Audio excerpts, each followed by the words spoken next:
So if you like Mustangs, this is a pretty badass one.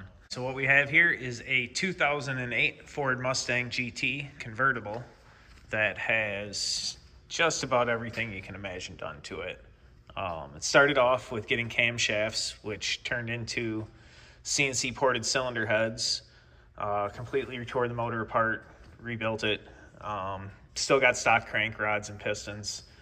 But we threw CNC ported heads, cams, the intake manifold, and the guy wanted it a little bit more powerful, so we added a supercharger and put water methanol injection. It has a full suspension, has been all redone with lowering springs, different control arms, the works, aluminum one-piece drive shaft, stall converter.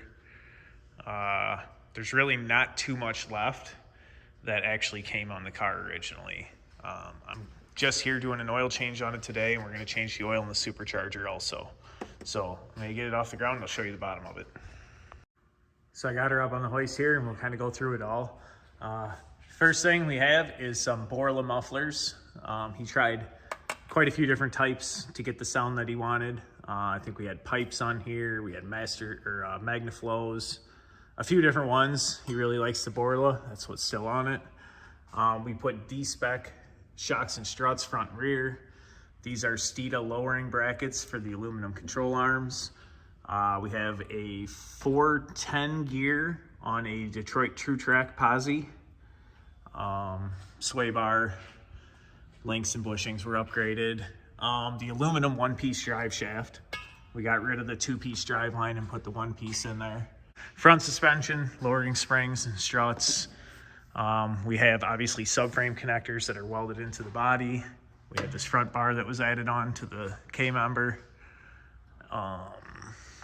Again, torque converter's been installed. That's kind of the look at the bottom of the car here.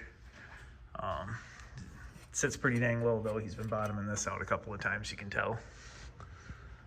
Radiator's been replaced. Yeah, there's not too many things that haven't been actually touched and modified. Like a solid motor mounts with headers. They're, I don't know if I can even see it. They're not solid, I guess. They're polyurethane, I meant. And line locks. So, oh yeah, and we also had to put a vacuum pump on for the vacuum brakes.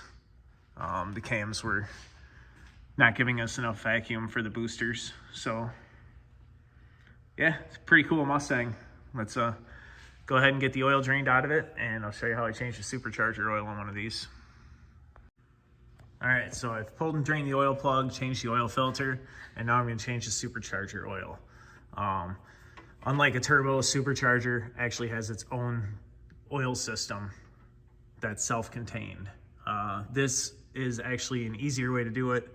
This connects into the bottom of the supercharger, and we just leave this hose there and put a plug in the end of it. So I'm gonna go ahead and unscrew this plug out of here, and when we're done, we just put it back in and we kind of zip tie it off to the side so it's not hanging down.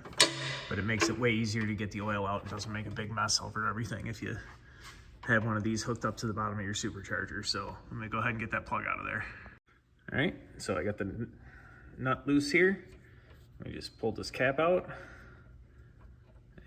And, well, makes a big mess all over my hand trying to do it one-handed, but go ahead and let all the oil completely drain out of it. It doesn't hold very much. I can't remember exactly how much it is, 4 or 6 ounces, something like that. So we'll just go ahead and let it completely drain out, and then we'll fill it up on top. All right, so we're refilling the engine oil with Royal Purple 520. That's what we've always used in it. And we got some Vortex supercharger oil, which looks like they changed the formula to a purple color also. The last one I put in was red, and I drained out red fluid, but this is synthetic for Vortex superchargers. So yeah, but it's a purple color, so I wonder if they switched to a royal purple now too. Anyway, what we do here is your dipstick comes out, it's got some cross hatches on it, and that only holds 4 ounces. So this one bottle will be enough to fill the entire supercharger. So let me go ahead and get her filled up. So I got her all finished up here. You want to hear how this pony sounds?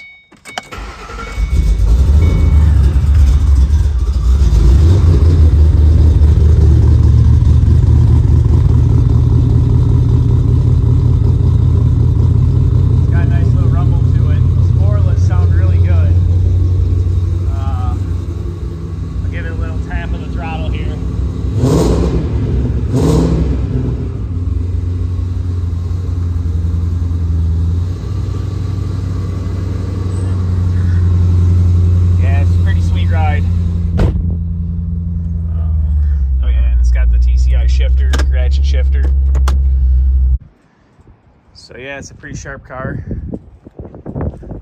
Carbon fiber hood.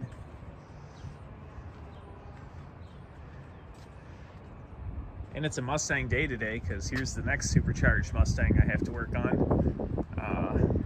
This one's got a coolant leak. I have to check this one out too.